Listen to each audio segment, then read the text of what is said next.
Assalamualaikum warahmatullahi wabarakatuh. Alhamdulillah, jumpa lagi di channel YouTube Maret 27.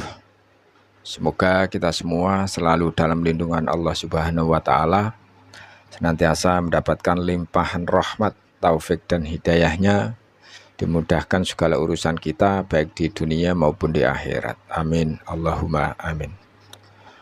Di kesempatan yang baik ini saya ingin mengajak kita semua untuk mendengarkan ceramah atau pengajian dari Gus Abbas Buntet Cirebon yang menjelaskan tentang logika berpikir dalam menanggapi polemik nasab Ba'alawi yang sudah benar-benar dinyatakan tidak sambung ke Kanjeng Nabi Muhammad SAW atau nasabnya terputus ataupun tertolak.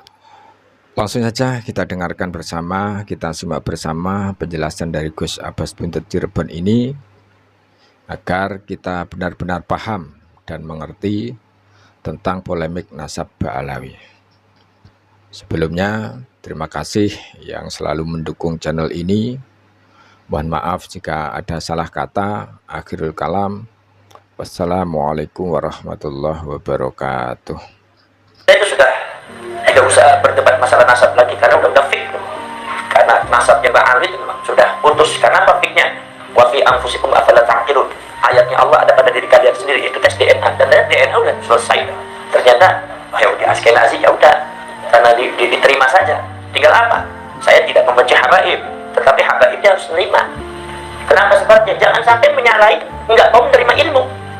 Loh, itu teknologi. Kalau seumpama Anda itu tidak mau menerima teknologi, nggak usah pakai HP, nggak usah pakai mobil, dan Anda nggak mau menerima teknologi. Tapi Anda pakai HP, Anda pakai mobil, tapi Anda menyalahkan DNA, nggak mau DNA ya salah.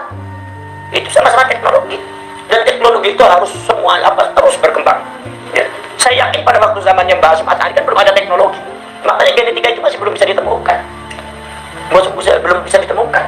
Dan saya yakin ini akibat arus daripada teknologi yang sangat kuat, sehingga kita mendapatkan manuskrip yang ada di Turki, manuskrip yang ada di Irak, manuskrip yang ada di Maghribi. Itu betapa mudahnya kita melalui komunikasi kita kirim WA kita kepada narkoba yang ada di dunia internasional ini. Jadi nggak perlu ke sana. Kapan-kapan aja kita ke sana, kita utus orangnya ke sana. Sekali dua kali, udah dianya di sini, udah sekali dua kali. Komunikasinya pakai WA, pakai video call, pakai kemudian kita Zoom meeting. Ya. Sehingga ratusan manuskrip sudah dipelajari oleh kiai-kiai kita, ya. Termasuk oleh Kiai Imaduddin, Kiai Nur Ihya, dan yang lainnya. Itu beberapa manuskrip yang saya yakin manuskrip itu pada waktu zamannya Mbah saya, Mbah Abbas dan Mbah Hasyim Asy'ari, saya yakin belum bisa diakses. Betul. Itu bukan berarti karena beliau itu salah atau Mbah Abbas itu kurang, bukan. Beliau ahli, beliau cuma masalah fasilitas. Jadi kita ini jangan alergi sama itu.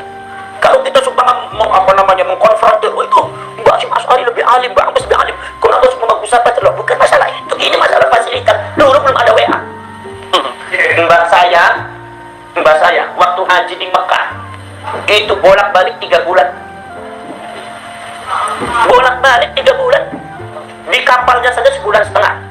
Sekarang kalau seumpama kita haji cukup dengan 9 jam sampai Mekah, bukan berarti kita merasa lebih mulia daripada Mbak Abbas dan Mbak Hasyim. Kenapa? Karena teknologinya udah ada. Itu Mbak Abbas nggak sakti. Oh, dianggapnya nanti Mbak Abbas nggak sakti. Kalau sakti sama saya 9 jam doang. Saya bisa 9 jam. Bukan itu. Jadi panjenengan ini jangan punya pikiran seperti itu, karena Allah pada waktu zamannya Mbak Abbas itu belum ada transformasi untuk haji pakai pesawat, tapi pakainya apa? Kapal. Ya. Dulu zamannya, coba bayangkan kalau kita bayangkan ke Mekah saja 3 bulan. Kalau beliau Mbah Hasyim atau Mbah Abbas itu mencari data-data manuskrip yang ada di Irak, yang ada di Tunisia, yang ada di Pakistan, berapa negara, berapa tahun itu? Dan dananya juga besar.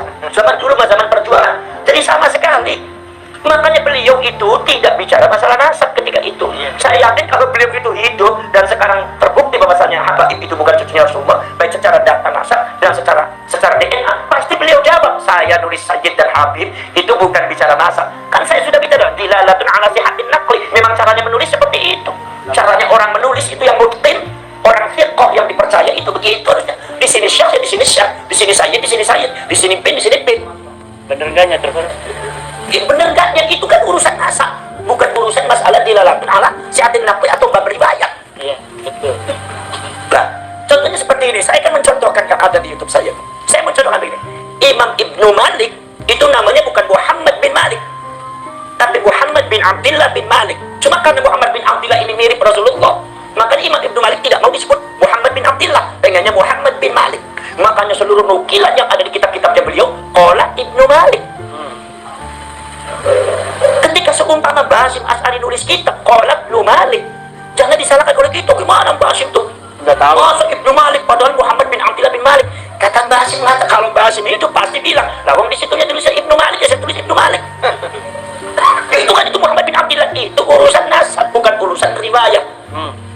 Betul. Kan seperti itu. Jadi jangan ini yang berkembang itu. Ada lagi ini perkembangan yang terbaru, saya tadi ngobrol sama Imam. Bahwasanya ada katanya kalau sumpah nasabnya Habab ini ijma'ul ulama.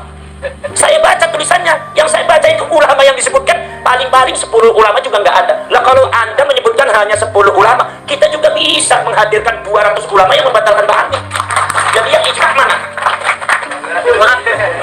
Nah, kata satu. Nomor dua, kalau yang Anda sebutkan cuma imam ini, kita juga punya. Satu. Nomor dua, sekarang ijma'ul ulama, apakah di dalam bab nasab itu ada ijma'? Sebab ijma' itu adalah kajian fikih, bukan kajian nasab.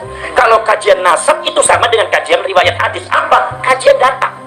Kalau datanya valid, ya hadisnya sahih. Senang nggak senang, masuk akal nggak masuk akal. Rasulullah SAW mengatakan kalau seumpama ada lalat masuk ke dalam air, maka dicelupin semuanya, karena di dalam sayap sebelah kiri ada racun, tapi sebelah kanan ada penawarnya. Itu hadis pada waktu itu nggak masuk akal, tetapi karena yang meriwayatkan fiqh semua masuk akal, nggak masuk akal harus diterima. Ini namanya kajian data. Karena data riwayatnya seperti itu. Urusan masalah keilmuan barangkali keilmuan kita belum sampai. Jadi yang namanya nasab itu bukan kajian fikih. Lihat dari mulai Fathul Qori, Fathul Wahab, Muhadzab, kitab apapun, tidak ada kitabun nasab, arkanun nasab, furudun nasab, mubtilatun nasab, nggak ada.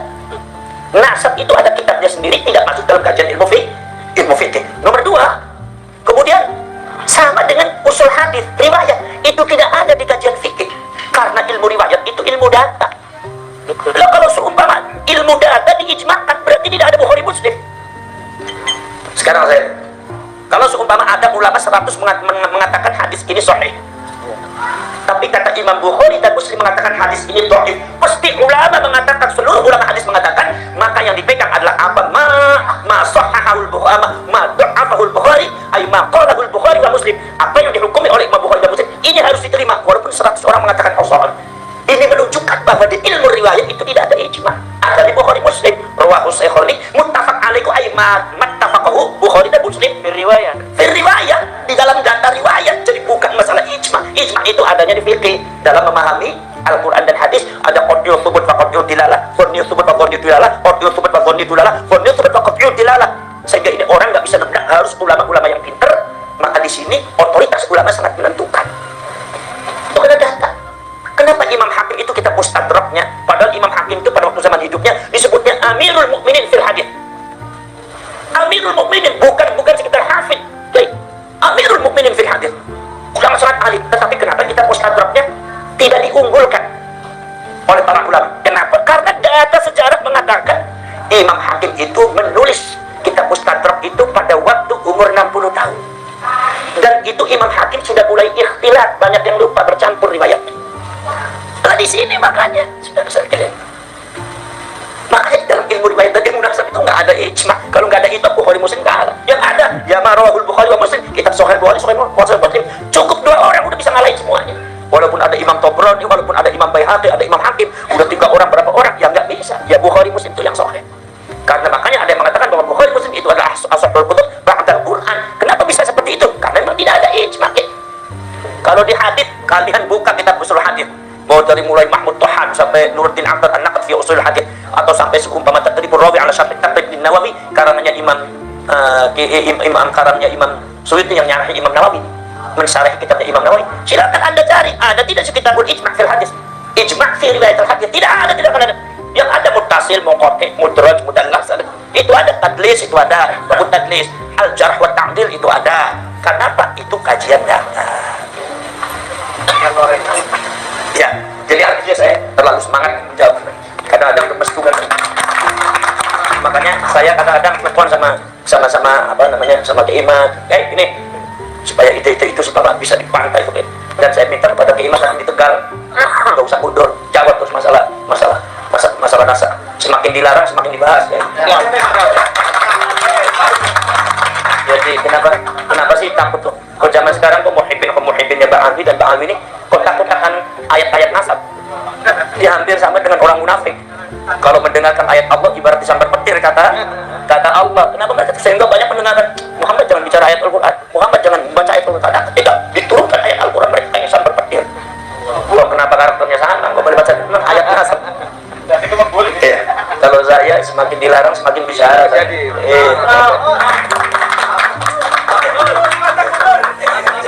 Baik, kalau demikian, ya, wassalamualaikum warahmatullahi wabarakatuh.